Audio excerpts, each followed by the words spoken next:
Good afternoon, and thank you for joining us for what is essentially a pregame show. I'm D.S. Palmer, getting ready to talk you in to the Diamondback broadcast. That is going to begin at 20 to the top of the hour, 12:40 to be exact. And in the meantime, we're going to have a few things to talk about here in the Arizona sports scene and the governmental scene, if you will, as there's been an awful lot happening in the world of Arizona sports. So this is a pregame show. First time we're doing this. We hope you're going to continue tuning in, as we got a lot of great things to discuss.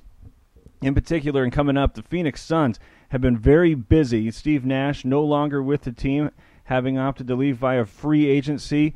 After this, we're going to talk about that, and also going to get you ready for the Diamondback and Cub game as the D-backs are getting ready to start the second half of the season. Just 4 games back of first place, the first-place Dodgers, who have been struggling. In fact, Arizona went into the All-Star break beating the Dodgers 3 or 4 times at home. So the Diamondbacks getting ready to start the second half of the season with a little bit of momentum behind them. The same cannot be said, though, as we start this off going over to Glendale on the west side of Phoenix, where there's been a story that just broke yesterday, Thursday, where the city of Glendale is trying to go through with a 0.7% sales tax hike that is essentially being created and used to try to keep the Coyotes in Glendale. Since 2009, the Coyotes have been owned by the National Hockey League. They've been searching for a buyer who is going to commit to keeping the team near Phoenix. 3 times it seemed as if they had a deal struck that was going to keep the Coyotes in Phoenix. And all 3 times, the deal has fallen apart. Most recently, they've found a buyer who says that he has investors ready to come in and purchase the team, but they've run into a bit of a problem because he wants a commitment from the Coyotes to continue paying what is roughly $15 million a year to operate the arena there for the where the Coyotes are playing. The reason that this is a bit of a problem is because the city of Glendale doesn't have any money, which is the nature now of why they're trying to find a way to continue to tax the people of Glendale to try to keep the Coyotes in town. Now, Greg Jameson, who is saying right now he is leading the group that is going to be able to purchase the Coyotes and try to keep them in Phoenix, is saying that in order for him to do that, he's going to need the city of Glendale to come up with $300 million over 20 years, which is roughly $15 million a year. And the Coyotes are hoping that Glendale is hoping that by instituting the 0.7% sales tax hike, that they're going to be able to not just come up with the $15 million annually that the city needs to pay to keep the Coyotes, but also the $17 million that the city owes the Phoenix Coyotes, or whoever is going to eventually purchase the team, for managing the arena this last year. But also, the city is running at what it has admitted to as a $35 million shortfall. What is the shortfall exactly is to be debated, as we will try to get into that a little bit later. But Glendale essentially seems like it's $35 million in the red. Plus, it already owes the Coyotes $17 million. And its response to this is to try to tax its people another 0.7% whenever it goes to purchase anything. Now, that might not seem like a lot. 0.7% is, of course, less than 1 cent every time you go buy something. But this is going to involve a couple of interesting questions. In particular, that the people of Glendale are now being asked to dip into their pockets even further to try to keep a team that nobody seems to really be that interested in going to watch. They're trying to keep a team that came in dead last in the NHL in attendance, 12,420 fans per game for 41 games, according to ESPN.com, which is, in all really, it's a pretty good haul, 41 times a year, and this is why so many different municipalities are interested in having any sort of sporting events in their locality, because how else are you going to get 12,420 people to go to Glendale on any given night, especially a weeknight? And that's why the city of Glendale works so hard to get the Coyotes to move, not just the Coyotes, but also the Arizona Cardinals to move out to the west side and what was, at the time, nothing more than farmland and a strange freeway that was going straight through it. But the Glendale was able to get the Coyotes and the Cardinals, and essentially then it has Yeah, we do the math. 12,000 times 41 is an awful lot of people. The Cardinals are there probably 10 or 11 or 12 times with, roughly 70,000 people. That's a lot of people that are then going, and the idea is looking for a place to eat afterwards, looking for something to do afterwards. And right there where the Coyotes and the Cardinals play, you see some restaurants, you see some hotels, you even got a movie theater, things like that, hoping that people will then stick around after the game or before the game with their money and leave some of it in Glendale. It's hard to get a lot of that action otherwise, and that's why you even see over in Los Angeles right now there's a discussion about what to do as far as their efforts to try to get the NFL back there. What's funny about this, and what seems like it's funny right back here with the Coyotes and Glendale, is the people in L.A. are perfectly happy not having an NFL team. They're perfectly happy being able to watch the best games of the year without having to worry about whatever lousy team is going to be forced to watch, especially the road games. But in a city the size of L.A., you're probably not going to have that much trouble selling out the football game, so they're going to be stuck watching that game. They don't have to worry about that right now because of the blackout that they do not have to endure. So they don't want to be taxed in L.A. to try to come up with enough money to not just build a stadium, but what they're talking about is building one right next to Staples Center.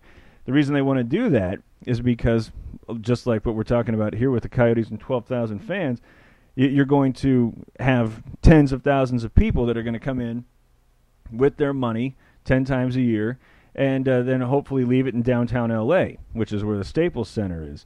In fact, there's so much to this theory that the people in L.A. were actually talking about not getting just one NFL franchise, but if they can pull this off, let's get two, because they're going to be buying very valuable land. They're going to have to spend a lot of money to try to build the stadium. And if they're going to do all that, they want to try to make it as lucrative as possible. In fact, there was even one moment when the Los Angeles Dodgers were for sale that they were talking about demolishing Dodger Stadium and building that in downtown L.A., all trying to get as many people down to where these stores are, where these restaurants are, spending their money when they go watch these games.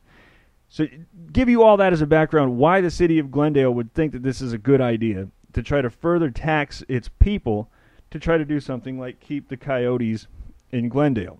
Glendale knows that without the Coyotes, there's no chance that they're going to get 12,420 times 41 people to go cross town and spend any time in Glendale. The issue, though, is that there are some people in Glendale who don't really want this and don't agree with the math.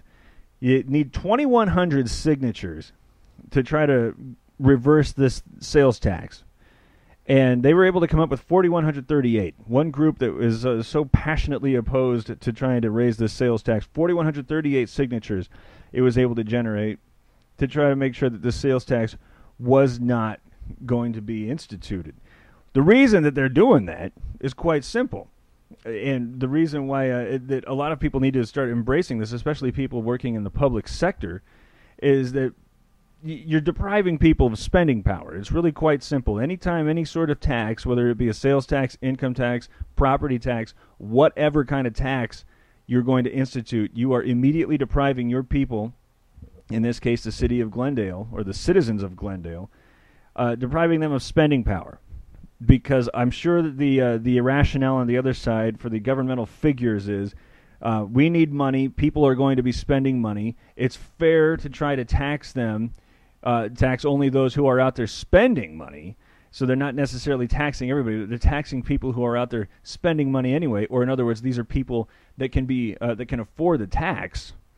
We're going to tax them to try to make sure that we can keep these things that we need, like the Phoenix Coyotes. But that's never going to really increase only with the level that you are willing to tax. All right, because you're not going to forever have people making the adjustments. Well, I just lost 0.7% of my spending power at the grocery store, for example. So I'm going to go out there and spend 0.7% more to try to make up for that. Everybody, whether they, I shouldn't say everybody, but so many people, especially in these times of economic duress, they only have so much money to spend. All right, so they're only going to get that 0.7% based on what everybody was spending. It's a pretty fixed amount.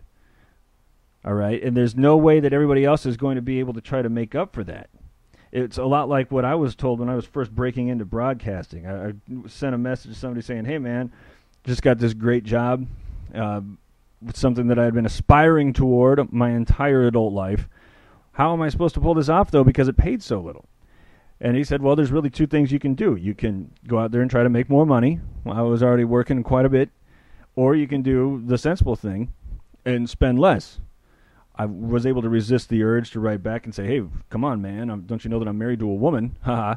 You know, it's a lot easier said than done. Just go out there and spend less money. But that's essentially what everybody has to do when they're in that situation where they have more going out than they have coming in. You got to try to figure out ways that you are not going to spend the money and then make the adjustments. It is only in government where they have this idea that they don't necessarily have to go out there and make more, but they go out there and take more. And what you eventually have happen is that you're going to tap people out. They're eventually going to say, I don't have anything else that I can give. Or you're going to have what's, just easy flight of funds. For example, if people get sick of the city of Glendale trying to tax them to death, try to keep the Coyotes, what's going to keep them from doing something as simple as going over to Peoria or Avondale or any of these other towns that are very close by where they won't have to worry about getting nickel and dimed every time they want to go buy something? You see this all the time, for example, when you're going to start taxing one sector of the economy.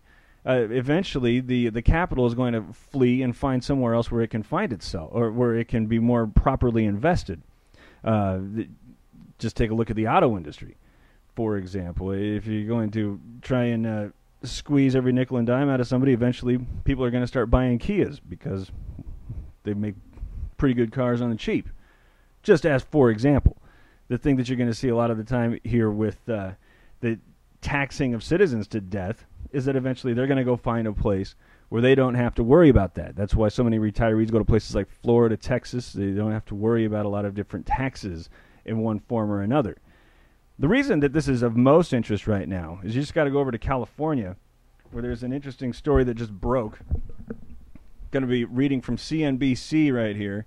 The city council of San Bernardino, California, voted on Tuesday to file for bankruptcy, marking the third time in recent weeks a city in the most populous U.S. state has opted to seek protection from its creditors.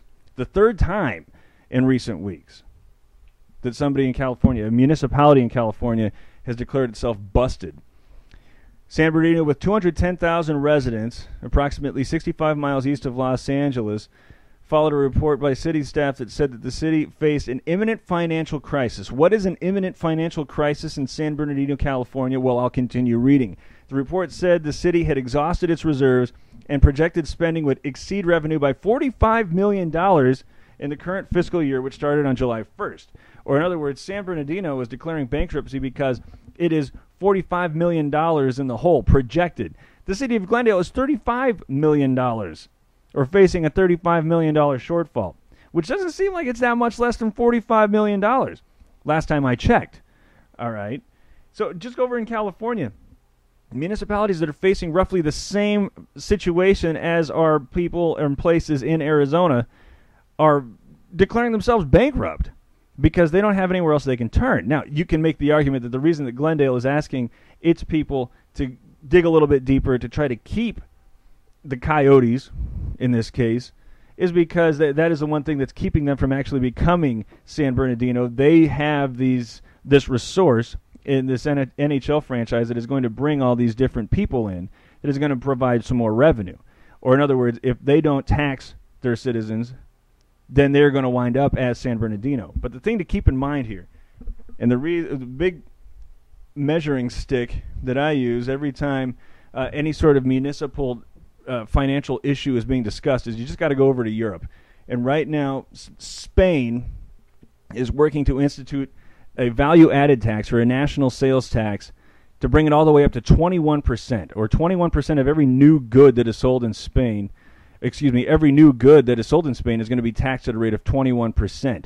Spain right now is enduring officially 24.4% unemployment. 24.4% of the working age people in Spain are unemployed, and that figure is actually being pared down a little bit because there are so many people who are now leaving Spain because of the economic situation, in part because of the taxation, just to try to get away from it. All right? So what I'm saying is you're playing with fire here when you start trying to tax people who don't have a lot to give. City of Glendale, you're on notice. We're counting down to the Diamondback pregame show. We're going to come back and discuss what's been going on with the Phoenix Suns on iTalk 106.7.